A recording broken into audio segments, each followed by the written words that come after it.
সংবাদ সবাইকে স্বাগত জানাচ্ছি। আমি ফিরোজ তোহা। শুরুতেই সংবাদ শিরোনাম জানিয়ে দেব এই মুহূর্তে হাতে পাওয়া সর্বশেষ গুরুত্বপূর্ণ আপডেট বাংলা সংবাদ। শুরুতেই জানাবো দুঃসংবাদ। প্রিয় দর্শক, আপনারা জানেন সিঙ্গাপুরে চিকিৎসারত অবস্থায় উসমান হাদি মারা গেছেন। ইন্না লিল্লাহি ওয়া ইন্না ইলাইহি রাজিউন। উসমান হাদি মারা যাওয়ার খবরে সারা বাংলাদেশ উত্তাল হয়ে পড়েছে। বিক্ষুব্ধ জনতা আগুন দিয়েছে ডেইলি স্টার এবং প্রথম আলো পত্রিকায়। শাহবাগ অবরুদ্ধ করে রেখেছেন হাজার হাজার ছাত্রনেতা কর্মীরা। দর্শক, এ অবস্থায় উসমান হাদির মরদেহ দেশে আসছে শুক্রবার সন্ধ্যায়, দাফন হবে শনিবার। এবারে জানাবো হাদির মৃত্যু সকালেও স্লোগানে স্লোগানে উত্তাল শাহবাগ। ইনকিলাব মঞ্চের মুখপাত্র শরীফ ওসমান হাদির মৃত্যুর প্রতিবাদ জানিয়ে বৃহস্পতিবার রাত 11টা থেকে শাহবাগ মোড় অবরোধ করে বিক্ষোভ করছেন ছাত্র জনতা। শুক্রবার সকাল 6টায়ও শাহবাগ মোড়ে একই চিত্র লক্ষ্য করা গেছে। জানাবো ওসমান হাদির সন্তান এবং পরিবারের দায়িত্ব নেবে সরকার, প্রধান উপদেষ্টা। ইনকিলাব মঞ্চের মুখপাত্র ওসমান হাদির মৃত্যুতে তার পরিবারের প্রতি গভীর সমবেদনা জানিয়েছেন প্রধান উপদেষ্টা ডক্টর মোহাম্মদ ইউনুস। বলেছেন, শহীদ শরীফ ওসমান হাদির স্ত্রী এবং একমাত্র সন্তানের দায়িত্ব নেবে সরকার। এদিকে প্রথম আলো এবং ডেইলি স্টারের সব কার্যক্রম বন্ধ হয়ে গেছে। হামলার কারণে কার্যক্রম বন্ধ হয়ে যাওয়া শুক্রবার প্রকাশ হচ্ছে না প্রথম আলো এবং ডেইলি স্টার পত্রিকা। গণমাধ্যম দুটির অনলাইন কার্যক্রমও প্রায় বন্ধ হয়ে গেছে। বৃহস্পতিবার মধ্যরাতে বিবিসি বাংলাকে এ তথ্য নিশ্চিত করেছেন পত্রিকা দুটির শীর্ষ কর্মকর্তারাও।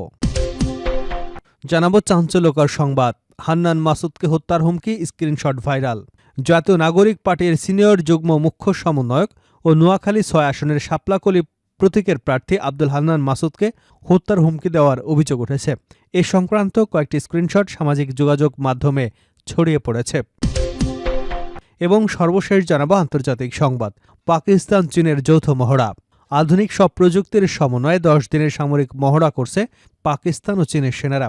ওয়ারিয়র 9 নামের ওই মহড়ায় মানববিহীন প্রযুক্তি ব্যবহার করা হয়। এছাড়া যুদ্ধবিমান ব্যবহার করে লাইভ গুলিও ছোড়া হয়। গেল জুনে ভারত ও পাকিস্তানের মধ্যে যুদ্ধের পর চীন এবং ইসলামাবাদের সঙ্গে কৌশলগত সম্পর্ক আরও জোরদার হয়েছে। দর্শক, এই ছিল হাতে পাওয়া সর্বশেষ সংবাদ শিরোনাম। এবার বিস্তারিত।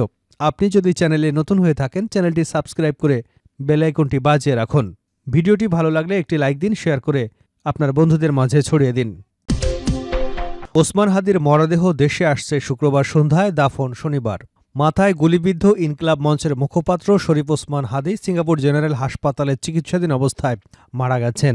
তার মরদেহ শুক্রবার সিঙ্গাপুর থেকে দেশে আনা হবে এবং আগামীকাল শনিবার জানাজা শেষে দাফন সম্পন্ন করা হবে। বৃহস্পতিবার রাতে ঢাকা মেডিকেল কলেজ হাসপাতালের নিউ সার্জারি বিভাগের চিকিৎসক এবং ন্যাশনাল হেলথ অ্যালায়েন্সের সদস্য সচিব ডাক্তার মোহাম্মদ আব্দুল আহাদ বিষয়টি নিশ্চিত করেছেন। তিনি বলেন, শহীদ ওসমান হাদির মরদেহ শুক্রবার বাংলাদেশে আনা হবে বলে জানানো হয়েছে। বাংলাদেশ বিমানের একটি বাণিজ্যিক ফ্লাইটে স্থানীয় সময় বিকাল 3টা 50 ছাড়বে। ঢাকায় নামবে সম্ভাব্য সময় সন্ধ্যা 6টা 5।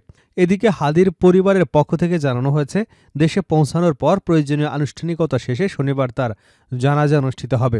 এরপর পারিবারিক কবরস্থানে তাকে দাফন করা হবে। উল্লেখ্য, গত 12 ডিসেম্বর গণসংযোগের জন্য রাজধানীর বিজয়নগর এলাকায় গেলে চলন্ত মোটরসাইকেল থেকে হাদিকে গুলি করা হয়। গুলিটি তার মাথায় লাগে। গুরুতর আহত অবস্থায় তাকে ঢাকা মেডিকেল কলেজ হাসপাতালে অস্ত্রোপচারের পর ঢাকার এভার কেয়ার হাসপাতালে ভর্তি করা হয়। পরে উন্নত চিকিৎসার জন্য তাকে সিঙ্গাপুরে নিয়ে যাওয়া হয়। বৃহস্পতিবার রাতে সিঙ্গাপুর জেনারেল হাসপাতালে চিকিৎসাধীন অবস্থায় মারা গেছেন ওসমান শরীফ হাদি। তার মৃত্যুতে দেশ জুড়ে নেমে এসেছে শোকের ছায়া। হাদির মৃত্যু সকালেও স্লোগানে স্লোগানে উত্তাল শাহবাগ। ইনকিলাব মঞ্চের মুখপাত্র শরীফ ওসমান হাদির মৃত্যুর প্রতিবাদ জানিয়ে বৃহস্পতিবার রাত 11টা থেকে শাহবাগ মোড় অবরোধ করে বিক্ষোভ করছে ছাত্র জনতা। শুক্রবার সকাল 6টায় শাহবাগ মোড়েও একই চিত্র লক্ষ্য করা গেছে। সরজমিনে দেখা যায় শাহবাগ মোড় অবরোধ করে বিক্ষোভ করছেন ছাত্র জনতা। তবে রাতের তুলনায় লোক সংখ্যা অনেক কম। এছাড়া শাহবাগ মোড়ে মাইকে আজান দিয়ে ফজরের নামাজ আদায় করতে দেখা গেছে। এ সময় বিক্ষোভকারীদের দিল্লি না ঢাকা, ঢাকা ঢাকা, ভারতের দালালেরা হুঁশিয়ার সাবধান, আমরা সবাই হাদি হব, যুগে যুগে লড়ে যাব, আমার ভাই কবরে, খুনি কেন বাইরে, লিগধর জেলেভর ইত্যাদি স্লোগান দিতে দেখা গেছে। এর আগে ঢাকা বিশ্ববিদ্যালয়ের কেন্দ্রীয় ছাত্র সংসদের নেতৃত্বে বিশ্ববিদ্যালয়ের উপাচার্য চত্বর এবং রাজু ভাস্কর্যের জড়ো হন শিক্ষার্থীরা। মিছিলটি বিশ্ববিদ্যালয়ের বিভিন্ন সড়ক প্রদক্ষিণ করে শাহবাগে গিয়ে শেষ হয়। শাহবাগের বিক্ষোভে সাধারণ শিক্ষার্থীদের পাশাপাশি বুয়েটের শিক্ষার্থীরাও অংশগ্রহণ করেন। এদিকে রাত 11:30টার দিকে দৈনিক প্রথম আলো ও ডেইলি স্টার ভবনে ভাঙচুর এবং আগুন ধরিয়ে দেয় বিক্ষুব্ধ জনতা। রাত 12:55 ডেইলি স্টারের জ্যেষ্ঠ প্রতিবেদক সাইমা ইসলাম ফেসবুকে এক মর্মান্তিক পোস্টে লেখেন, আমি আর শ্বাস নিতে পারছি না, অনেক ধোঁয়া, আমি ভেতরে, তোমরা আমাকে মেরে ফেলছ। পরে সেনাবাহিনী এবং ফায়ার সার্ভিসের কর্মীদের সহায়তায় তাদের উদ্ধার করা হয়। ওসমান হাদির সন্তান এবং পরিবারের দায়িত্ব নেবে সরকার, প্রধান উপদেষ্টা। ইনকিলাব মঞ্চের মুখপাত্র ওসমান হাদির মৃত্যুতে তার পরিবারের প্রতি গভীর সমবেদনা জানিয়েছেন প্রধান উপদেষ্টা ডক্টর মোহাম্মদ ইউনূস। তিনি বলেছেন, শরীফ ওসমান হাদির স্ত্রী এবং একমাত্র সন্তানের দায়িত্ব নেবে সরকার। বৃহস্পতিবার রাত 11:20 জাতির উদ্দেশ্যে দেওয়া ভাষণে তিনি কথা বলেন। ওসমান হাদির মৃত্যুর খবর আসার পর তাৎক্ষণিকভাবে দেওয়া ভাষণে ডক্টর ইউনূস আগামী শনিবার একদিনের রাষ্ট্রীয় শোক ঘোষণা করেন। প্রধান উপদেষ্টা বলেন, ফ্যাসিবাদ এবং আধিপত্যবাদ বিরোধী সংগ্রামে শরীফ ওসমান হাদি ছিলেন এক অকুতোভয় সৈনিক। দেশের রাজনৈতিক ও গণতান্ত্রিক পরিসরে তার প্রয়াণ এক অপূরণীয় ক্ষতি। তার রুহের মাগফিরাত কামনা করছি এবং শোক সন্তপ্ত স্ত্রী, সন্তান এবং পরিবার পরিজন ও সহকর্মীদের প্রতি গভীর সমবেদনা জানাচ্ছি। হাদির মৃত্যুকে নৃশংস ঘটনা উল্লেখ করে তিনি বলেন, এর সঙ্গে জড়িত সবাইকে দ্রুত আইনের আওতায় আনা হবে এবং সর্বোচ্চ শাস্তি নিশ্চিত করা হবে। এ বিষয়ে কোনো ধরনের শৈথিল্য দেখানো হবে না। ডক্টর মোহাম্মদ ইউনূস বলেন, শরীফ ওসমান হাদি ছিলেন প্রতিবাদের এক আইকন। তার কর্ম এবং সাহস দেখে তরুণদের অনুপ্রেরণা হয়ে থাকবে। আসন্ন নির্বাচনে অংশ নিয়ে নতুন বাংলাদেশী গড়ার স্বপ্ন ছিল তার, যা অপূর্ণই থেকে গেল। দেশবাসীর প্রতি প্রধান উপদেষ্টা বলেন, এই শোকের মুহূর্তে সবাইকে ধৈর্য এবং সংযম বজায় রাখতে হবে। গুজব এবং অপপ্রচারে কান না দেওয়া, ঐক্যবদ্ধভাবে গণতন্ত্র, ন্যায় বিচার এবং জনগণের অধিকার প্রতিষ্ঠার পথে এগিয়ে যেতে হবে। প্রথম আলো ও ডেইলি স্টারের সব কার্যক্রম বন্ধ হয়ে গেছে। হামলার কারণে কার্যক্রম বন্ধ হয়ে যাওয়ায় শুক্রবার প্রকাশ হচ্ছে না প্রথম আলো এবং দ্য ডেইলি স্টার পত্রিকা। গণমাধ্যমের দুটি অনলাইন কার্যক্রমও প্রায় বন্ধ হয়ে গেছে। বৃহস্পতিবার মধ্যরাতে বিবিসি বাংলাকে এ তথ্য নিশ্চিত করেছেন পত্রিকা দুটির শীর্ষ কর্মকর্তারা। তারা জানিয়েছেন, রাতে আকস্মিকভাবে হামলা, ভাঙচুর এবং অগ্নিসংযোগের ঘটনার পর কর্মীদের সবাইকে দ্রুত অফিস ত্যাগ করার নির্দেশনা দেওয়া হয়েছে। এ অবস্থায় পত্রিকা অফিসের যাবতীয় কার্যক্রম সাময়িকভাবে বন্ধ হয়ে গেছে। ফলে শুক্রবার ছাপা পত্রিকা বের হওয়ার সম্ভব হচ্ছে না। এছাড়া আপাতত অনলাইনও স্থবির হয়ে পড়েছে।